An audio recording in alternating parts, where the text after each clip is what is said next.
loud enough, I'll make you do it all over again. I'm a teacher, I'll do it. And then everyone turns in their cell phones. That's how it's going to be. All right, welcome to the stage, your next comedian, Zach Hunt. Thank you.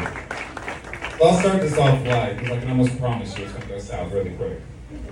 So new words are easy to make up. We all hear trends, like Fleet, all these new words. But I like to create my own, like raw dog. You guys know raw dog can mean having sex without a condom, right? It's also the appropriate answer when someone says, how do you get your cookie dough? Raw dog. And Bitmoji. You know Bitmoji, the more realistic emoji you can send somebody. It's also the appropriate answer. The bartender says he wants some more to drink. Sure, Bitmoji. And propaganda. We hear it every day, but it's also what the dude on meth outside of CVS jerking off screens at customers. Have a propaganda. Now it's gonna go south. So I was driving around the other day and I had an epiphany. Like sometimes you'll hear an experience that somebody has and it might be traumatic for them. Could be great for another person. Like you would never want to be in traffic, slide out, spunk a pole, or have somebody fly behind you or rear end you. But if you're gay, that's one hell of a Friday night. And abortion's pretty big right now. If you don't know what that is, I'll inform you. Abortions are a lot like the McRib. Neither are good for you. Nobody wants them until they're unavailable. And in the end, a clown decides whether you can have them or not. And you know, when the abortion ban went through, Lily said, fine, we'll pull out. If you pulled out, we wouldn't need abortion in the first place. Thank you. And you know, the metaverse is something that I don't understand why you want to do it. We're already detached enough. But you guys, the metaverse might serve a great purpose. There are a group of people we should send there. Racists and pedophiles. Keep them out of the real world, send them to a fantasy land where they can LARP all day and just walk into a library and just,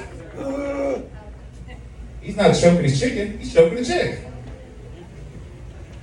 And you know, I don't know about you guys, but I'm a huge fan of history. Doesn't matter if it's reading about it, trying to make it, or quickly deleting it from the internet. But I learned earlier in the year, Nancy Reagan in her youth was quite the little head monster. Nancy Reagan like blew half of Hollywood, Gone with the Wind, inspired by one of her blowjobs. What I'm trying to tell you guys is Nancy Reagan knew her way around the cock like Jenny knows her way around the block.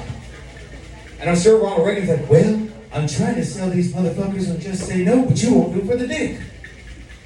But if you're smart, maybe in the 80s, that's how we got the Berlin Wall down. Behind the scenes, it's like, Mr. Gorbachev, tear down those drawers. And he was so focused on crack, because that's all he ever saw when Nancy was blowing somebody. But you know, I did a deeper dive, and I forgot that he ran against Nixon in '68, lost. Nixon was going to be the president and get kicked out because of the Watergate scandal. But it got me thinking, were the Reagans so pissed off by that loss? Did they leak the story to the Washington Post? You guys, was Nancy Reagan deep throat? Because if she was, round of applause. Single-handedly the biggest dick she ever took down. And shootings are pretty big right now. Did you guys know that 23,000 people died from being shot last year? Didn't matter if it was suicide, homicide, fellow lovers, scorned brother, outlaw shopping, or traffic stopping. 1 in 14,350 people died from being shot. But I also read 44,000 people died from falling. So statistically, you're twice as likely to go from the trip than you were the clip. And they identified mass shootings anytime 2 people get shot. Not killed, just shot. So pissed off Randy goes to shoot Becky at Subway and it hits Ron in the back.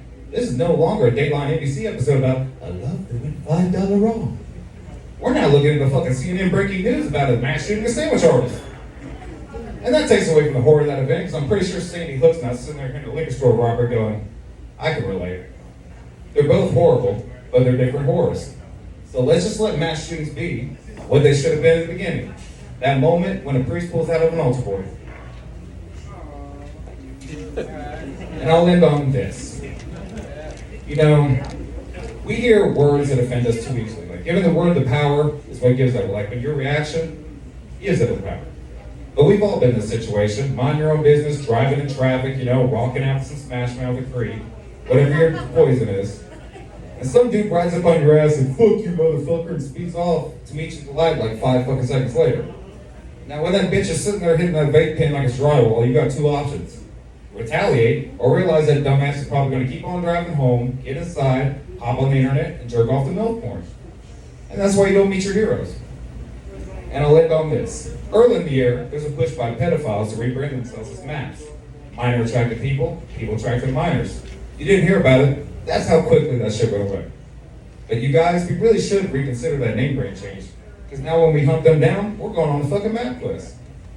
All right, thank you.